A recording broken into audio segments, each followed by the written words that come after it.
Pro Group Management. Workers' comp that works for you.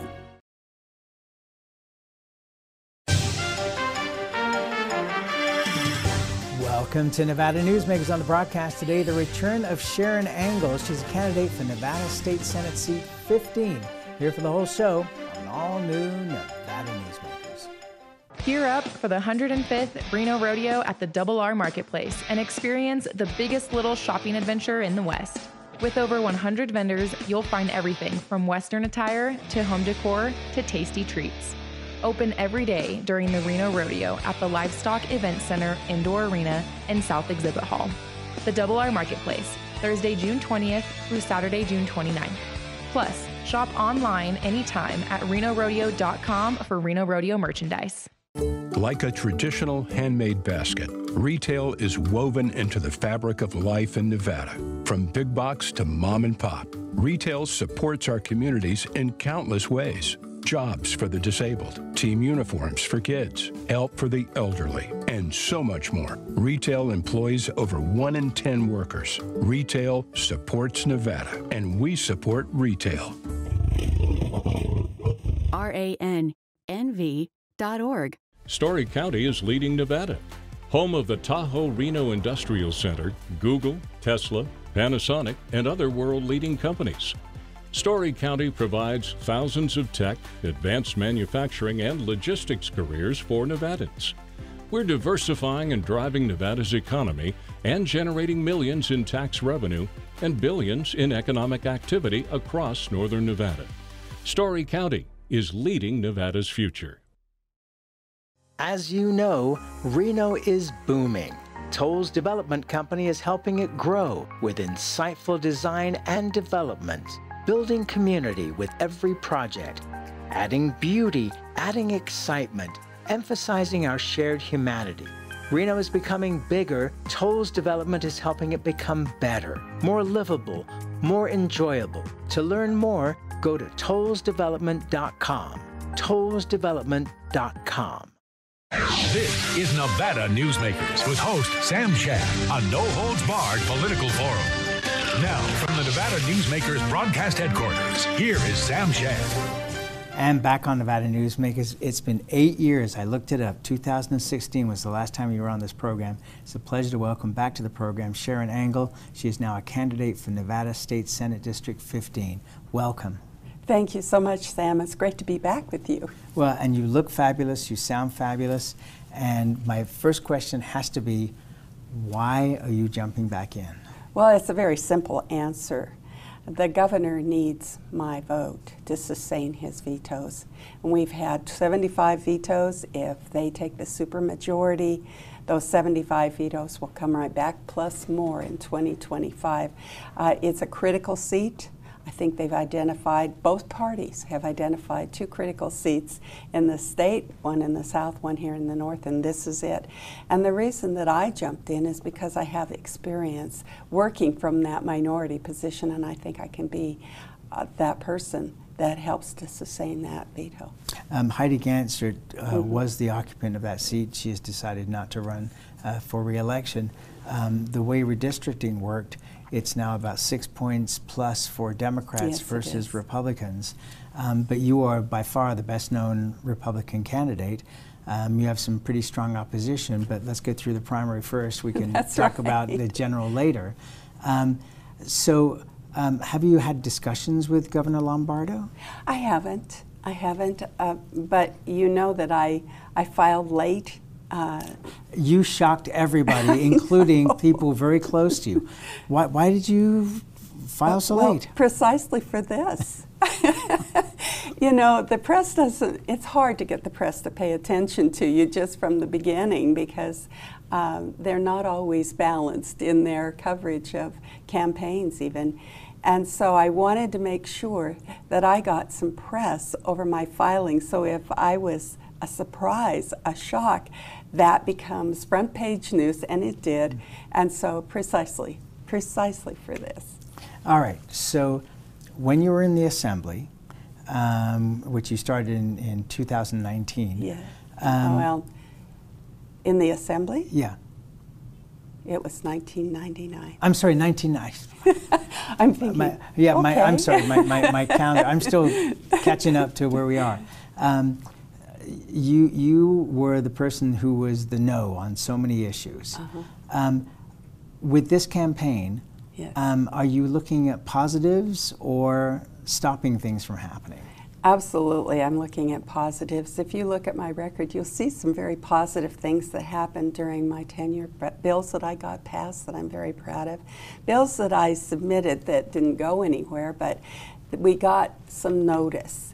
And I think that that's very important. Some of those bills, like voter ID, now is coming around and coming around and coming around. So in some ways, I was just a little ahead of my time, but I think that there's a lot of positive things going in this campaign, into this campaign, and I wouldn't have jumped in just to be the opposition. I'm not that. I want to give people someone to vote for, not just against someone. I believe that I have experience. I'm reliable, trustworthy. I know the ways to get things done working with the other side from that minority position. There's no incumbent in this race, as you pointed out. I think it gives us a level playing field, and I'm going to talk about the general because I believe that the one to beat over there and I have some very keen similarities. She's a woman, I'm a woman. She's served on a school board. I've served on a school board. So you're talking about Angie Taylor. I am. Right. She's had assembly experience, so have I. I think we started a level playing field, and I think that that's one of the other reasons when I considered this position. I thought, I want to give someone people can count on, that they can vote for, and that they can rely on the experience that I've had to be able to do the job that they've elected me to do. All right, so at this point in time, where do you see the politics of our state as well as our country? Because it seems to me that we have divided into two solid camps. Yes. And yet there are a lot of people stranded in the middle. And they are uncomfortable with even discussing what their party affiliation is, because in the past it was okay, and now it seems like, well, if you're the other side, we don't want to be in a relationship with you. Well, there's an extreme position on the left, and I believe that Angie Taylor holds that extreme position. She's had some very extreme legislation that she's proposed that even her side could support. They wouldn't give her a hearing on one. They gave her a hearing and threw it in the drawer on another, and one never even got introduced. So I feel like that extreme position is what has caused this division. When I was in the legislature before, we had differences, but we were always able to talk to one another. And I feel like that I bring that to the table this time too. Just a civility and common sense that allows me to reach across the aisle and say, can we work on this together? Well, okay, so you and I have had kind of a special relationship over the years, and I've always appreciated that.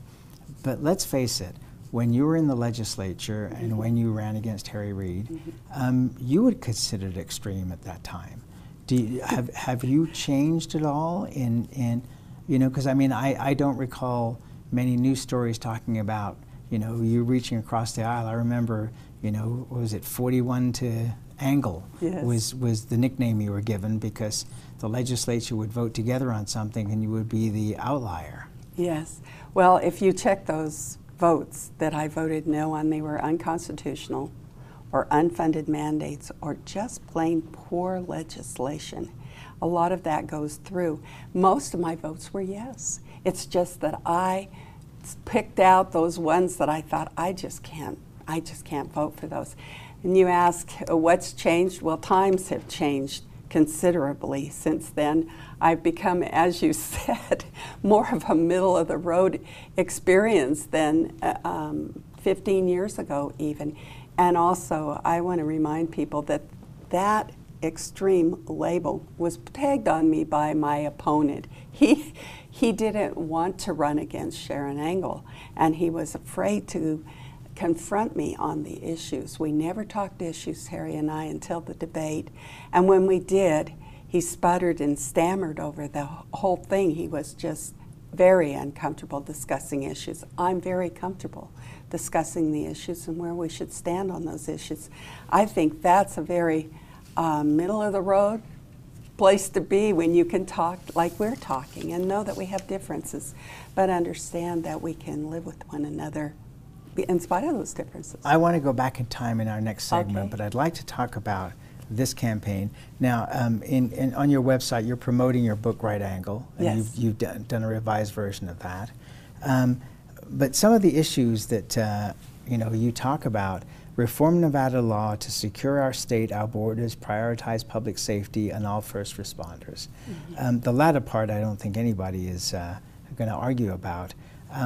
But isn't the immigration really the duty of the Congress, and hasn't the Congress failed miserably on both sides of the aisle to do anything since 1986? Absolutely, but I think at the state level we can provide a place for people to come together on this issue and agree on some of the things that we don't necessarily need to have happening in our state. We For need example? to, well, public safety is a big thing. We've had this fear, I guess, of that open border, that we won't have enough to our first responders to allow them to provide us the safety that we need for what is coming in, because we don't really know what's coming across the border, and that, I think, is what is making people very insecure. So, no, you're right. It's a federal issue, but certainly the things within our state are our issues.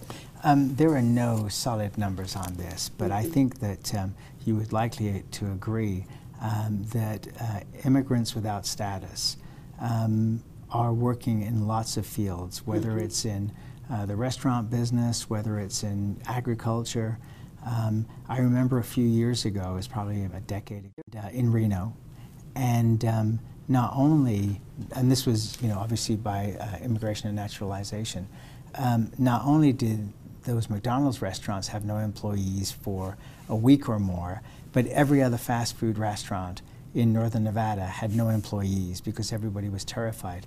Do you accept the fact that we do have people without status working in all kinds of industries in Nevada?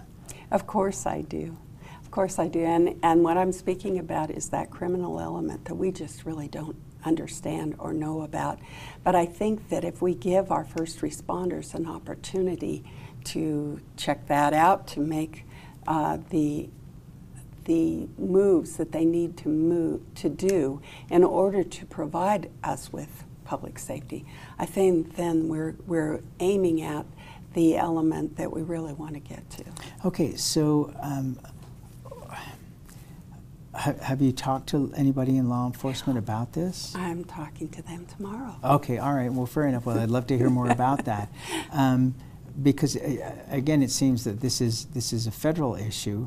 There has been collaboration between Metro in Las Vegas and the Immigration Service, and obviously we have major gang influence in Nevada. There's not a lot written about it these days, but we do have that at both ends of the state. So I think law enforcement is aware. Let me ask you about education, because your potential opponent in the general, Angie Taylor, was on this program last week, and we talked about the amount of money, $2 billion that went to education, plus another $250 million. And she agreed with Selena LaRue Hatch, who was on the program also, who is a teacher, who said that you can't expect the results right away. I'm paraphrasing, but it's going to take time for that money to work through the system before you can come back and say, here are the results. Do you feel the same way?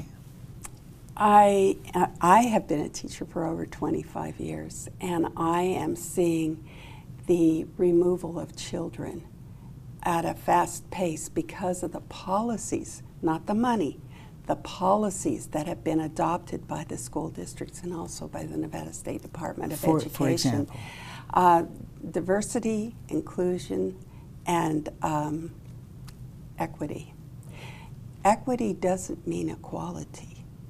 And when we're looking across the broad spectrum of these issues, we're seeing things that are absolutely devastating to women's sports being allowed to come into our schools. And we are seeing this idea that this is more important than reading, writing, and arithmetic. Our parents don't agree.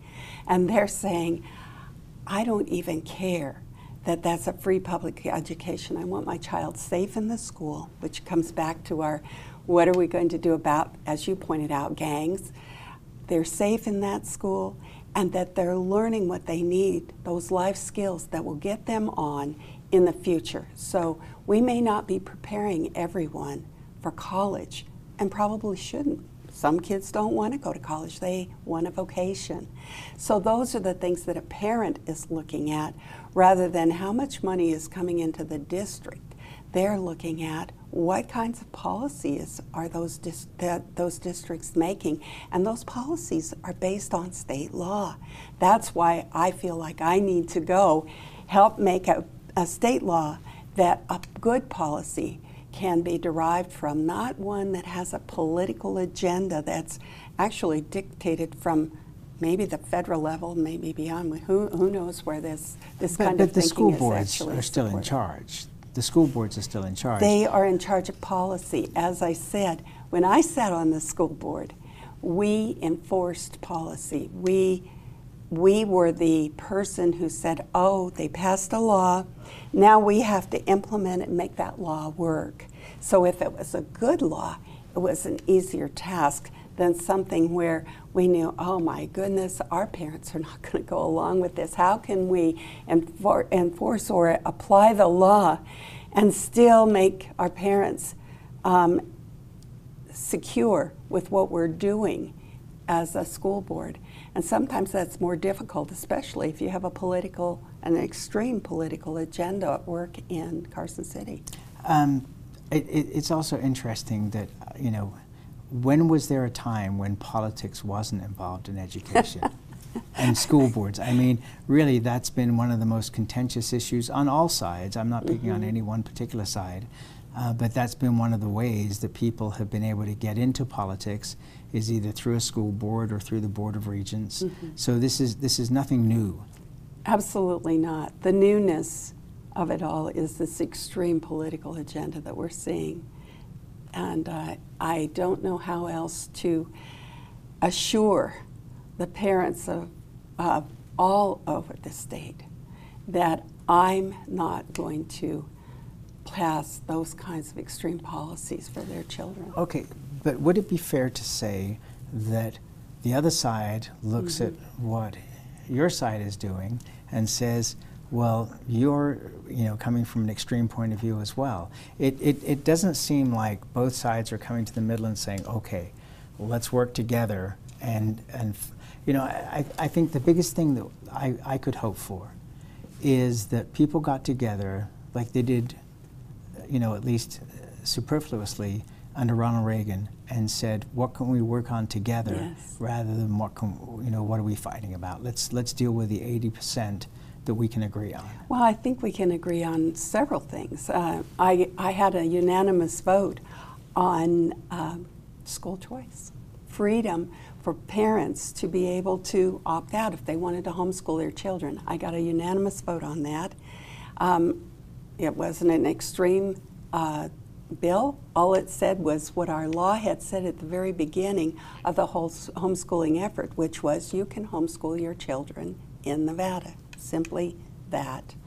I got another education bill passed called the Right to Read by unanimous vote. The Right to Read just said that we were going to train our teachers how to teach reading in such a way that 99% of our children would be able to read when they matriculated from high school. So those are the kinds of policies that I've proposed in the past. And I don't think that those are political policies. Those are just common sense policies that people want to know that their children are going to get an education, they're going to be safe in the school, and that if they feel that their child needs to go to a different school in order to get that education, they have the freedom to do that. Let's take a break. We'll come back more with Sharron Angle, running for Senate District 15 after this time out. Pro Group Management is the place where companies can find workers' comp solutions that are designed to meet their specific business requirements. As regulations evolve, Pro Group takes a proactive approach to clear the path to make sure your business stays ahead of the curve. Knowing your workers' comp program is optimized, you can focus on other important matters related to your growing business. Pro Group Management, workers' comp that works for you. Early in the morning or throughout the night, professional truck drivers are on the job, serving you, safely moving freight that's crucial to our economy. From the oldest industries to our newest innovators, from the exotic to the everyday, trucks are everywhere, moving everything. Never afraid to embrace a future that makes Nevada and our nation stronger. Trucking moves America forward. What do you count on? You count on your power every day. At NV Energy, we've always powered what's important to you, but we're not looking at the past. We're focused on the future. While our standards are high, our rates will remain low. And our commitment to renewables isn't just meeting standards, but leading the way. Because you can count on more than just your power. You can count on the company who brings it to you. That's our promise. You can count on it. The Nevada Builders Alliance has been protecting the interests of the construction industry for over 50 years. Our programs save members thousands of dollars every year and allow them to provide much-needed benefits to their employees. Our industry also allows Nevada to grow. If you're thinking about a career in the construction industry, reach out. And if you haven't thought of a career in construction, what are you waiting for? We are the Nevada Builders Alliance. This is Nevada Newsmakers. And back on Nevada Newsmakers, we continue our conversation with Sharron Angle. She's a candidate for Nevada State Senate District 15.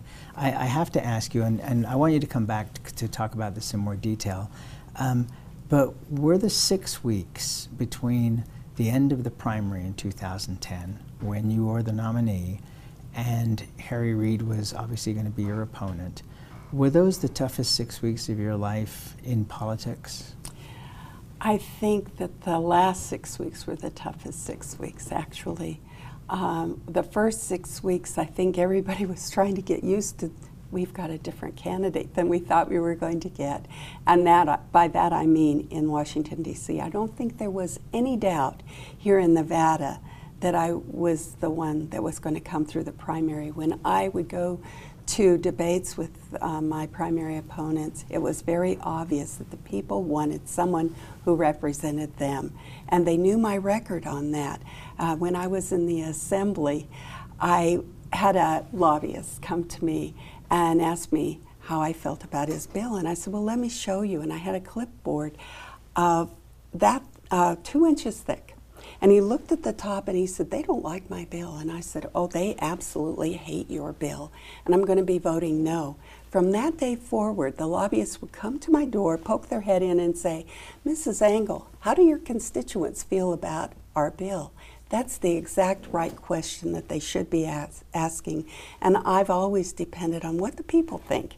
And so that first 6 weeks, we knew that we had the people behind us. The last 6 weeks was when Harry Reid also knew we had the people behind us, and he began to not speak about issues, but do personal attacks, calling me names. I mean, there was all kinds of stuff out there. You can still see it on the internet. Those things that he knew he was going to lose if we went toe-to-toe on the issues. He had to do something that was never heard of in politics. You never did the personal attack until Harry Reid personally attacked me. Well, I would somewhat disagree with you on that, but let's take another break and we'll be right back with Sharron Angle after this time out. Carson Valley, it's your place for the good times. Carson Valley.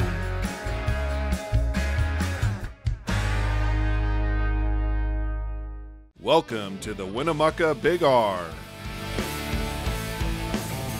Hi, I'm John Walker. Welcome to Big R Lovelock. Hi, I'm Rich Martin. Welcome to Fallon Big R. My name is Braden. Welcome to Big R Fernley. Hi, I'm Kelly. Welcome to Big R Sparks.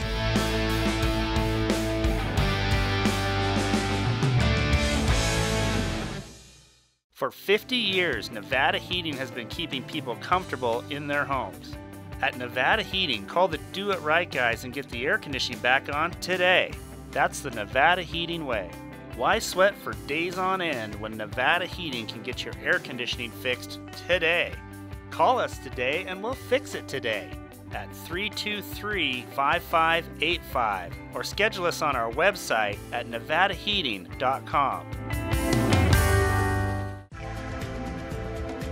Save money and take transit. Did you know you can ride the bus all day for less than what it would cost you for a gallon of gas? Plan your trip now by going to rtcwashoe.com.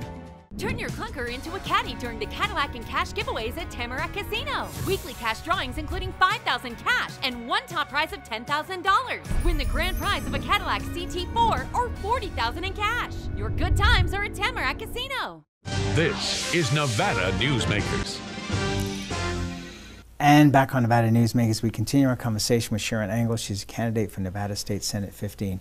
Okay, so whoever your opponent is going to be in this Senate race, you're willing to debate here on Nevada Newsmakers? Oh, of course. And we have plenty more questions for you. And from a historical perspective, anybody who Googles your name and can read all that happened in 2010, it is an amazing story. And I'd like to, even after the election cycle, just devote a whole show to talking to you about that. Thank you for doing this. Thank you for always doing this, and we appreciate it. Thank you, Sam. And we'll be right back. Imagine a magical garden that feeds Carson City's hungry and homeless, teaches our high school students agriculture, creates hanging floral displays to beautify downtown, and yet charges nothing. It's not magic. It's the Greenhouse Project. It's real, it's growing, and it needs your help. Go online to carsоncitygreenhouse.org so together we can grow it forward. 7 at 7 is a newscast built for your smartphone. It's a 7-minute newscast available every weekday at 7 a.m. and 7 p.m. at lvrj.com. We don't waste your time, and we give you the day's top stories. We at the RJ have noticed some similarities between us and a certain BTS character, RJ. Plus the latest in Las Vegas business, weather, health, and entertainment news. 7 at 7 streaming now on your smartphone. Modern boutique Ahern Hotel and Event Center sits at the heart of the Las Vegas Strip. 2 floors of meeting and event space are ideal for groups and conventions. Stay in one of 200 luxurious rooms and suites. Brand your event throughout the property. Flexible event spaces make for easy planning and personalization. Take over the entire hotel with a full buyout option. Thanks for watching Nevada Newsmakers. You can catch us online 24 hours a day at nevadanewsmakers.com, or you can download the podcast wherever you like to get your podcast. We'll see you on the next broadcast.